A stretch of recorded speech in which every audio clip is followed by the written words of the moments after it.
In this segment of the Word 365 tutorial, I'll demonstrate how to use the design feature in Word.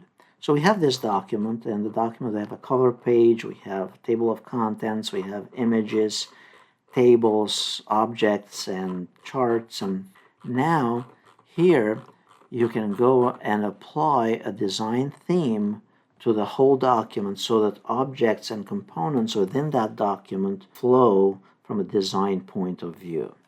So you go here under the Design tab and then select from one of those document formatting styles, or you can go under the Theme area and select from one of those themes.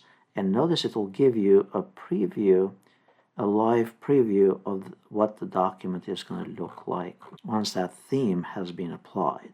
Notice it changes the font style, it'll change the color combination.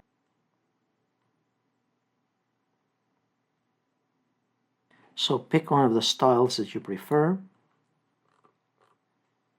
Notice that the various objects that we have inserted throughout the document have been modified to apply the same color scheme across the whole document.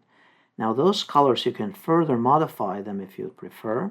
So if I go here and change it to Office 2007 or a different color theme, that can apply again. So if you like the font, you like the additional properties, but don't like specific color schemes, you can modify it from here under the colors option, and also you can modify the fonts as necessary.